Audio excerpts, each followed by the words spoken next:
ওই সেরি তুই যতই কই শাড়িটা ভালো আছে কিন্তু দাম দাম একটু বেশিই পড়েছে। কি কামে আমি কতিছি, নাহলে আমি কতাম এই শাড়ি এই রকমই এই কালারই আমার বোনের মিয়া কিনেছে 750 টাকা, আর তুই কিন্তু 1350 টাকা। তাহলে তুই ঠকিস নি। আর তুই করছিস যে ভালো, তার দাম ঠিকই আছে। থাল বাটি কয়টা গুছা একটু ওই পাড়া ঘুরিয়ে আসি, শেষ করলাম।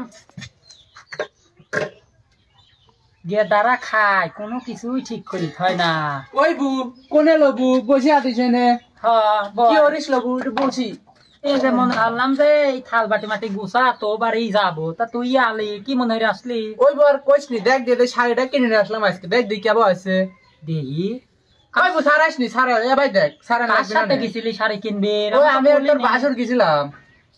ওই তো সারাস গেল বু দেই নে এ ভাই দেখ সারা না সারালি দেখা যায় সেরি যে কেবা হরে ই কয়টা দে ভাই দেখ শাড়িটা তো ভালোই দেখা যাচ্ছে। কয়টা দি কিনলিল?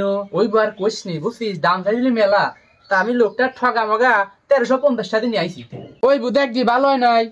ওই সেরি ভালোই তো আছে, শাড়িটা দাম একটু বেশি হয়ে গেছে। 1350 টাকা ভাই এই শাড়ির দাম। এই শাড়ির দাম কি এত হয়? তুই মনে হয় ঠগি গেছি। এ সেরি যে কথা কয় এত সুন্দর শাড়ি 1350 টাকা দামে তাও গাই ঠকিয়ে দেয় দোকানদারের ভাতার হয় মাংনাই দিয়ে দিবি কইলে আর হয়ে গেল তে সুন্দর শাড়ি। ওই সেরি তুই যতই কই শাড়িটা ভালো আছে কিন্তু দাম দাম একটু বেশিই পড়েছে।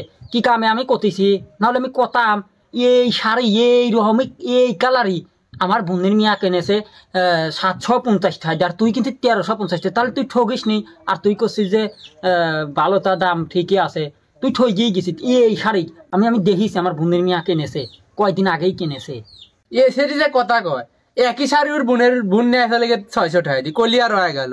আমি 10 দোকান ঘুরেছি, ঘুরি ঘুরি একটা শাড়ি কিনেছি ওর লিগে 1350 টাকা দি তুই কলি আর হয়ে গেল নাই।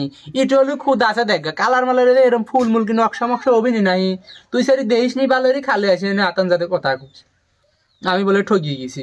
যতই কোষ আমি দেখতেছি এইটাই আমার চোখ কি ভুল দেখাছে? হ্যাঁ আমি মনে হয় ভুল দেখে আসি কইছি এই কালারই এই রকমই কলসালা সিনারি একই। আর তুই কইছিস মনে হয় তুই ঠগিয়েই গেছিস। আচ্ছা দাম কইছিলি কিরা তুই না তোর গেদার বাপ কইছিলি? তুই সেরি তার কথা কইস আমার গেদার বাবার আমি তাই কবির দেই দাম আমিই কইছিলাম, আমি কয় তো নিছি বুঝিস নি। দাম চাইছিলি কয়টা? তুই কলি কয়টা? দাম চাইছিলে 2000 টাকা, আমি কুমা টুমা মনে হয় 1350 টাকা দিয়ে নিয়ে আইছি। লোকটা সে দিবি তাই না কয় না এই দামে শাড়ি দেওয়াই যায় না 1500 টাকা রেট দেওয়া। তাহলে তো তোর সাথে কিছু কিনবি হবে না, তুই তো ঠগিয়ে গেছিস। 2000 টাকা যখন দাম চাইছে তুই তো সেরি ভুল কইছিস। তুই 300 টাকা তিন পাই ধরবি, তারপরে দেখবি কি কয় আর তুই 1300 টাকা 50 টাকা দিয়ে কিনেছিস। তাহলে তো তুই ঠগিয়ে গেছিস। এই জায়গা দোকানদার তো দাম চাই 2000 টাকা, যারা 2-3 হাজার টাকা চাই 200-300 টাকা কোয়া লাগে। সেরি আমার ঠগিয়ে না সে কইছিস আবার কয় আমি জিতিয়ে গেছি। সেরি যে কইতিছে তোর কয়াজ আমি 10 ধান ঘুরে শাড়িটা কিনে নিয়ে 1350 টাকা তারপরে তুই গেলে ঠগি এই গ্রামে শাড়ি মহিলার মার্কেট করে দেয় আমি আমার সাথে মার্কেট করে কোনোদিন কোনো ঠগিয়েছি। আর তুই আজকে তোর দেবে তুই কইছিস ঠগি গিয়ে তাড়াতাড়ি তোর সাথে কোনো কথাই নাই তুই বসে থাক আমি গেলাম। ঠগিয়ে গেছি সেরি খালি করে ঠগিয়ে গেছি বস বলো কি আছে সেরি যে ওটে সেরি দেখবি মানে একটা জিনিস কিনি ঠিক না কি দিনে হরি ফেলা দিছে হেনে বাপার ছাতা। আর আমার বোনের মিয়া কেছে ঠেক আমি চোখ দিয়ে ভুল দেখেছি 750 টাকা একই টাকা এনেছে। আমি কবলা কি আমি যতকাল তোর এই শাড়ি দেখবো ততকালই কব তুই ঠগিয়ে গেছিস। ঠগিয়ে যায় নাই আবার সেরি কইতেছে।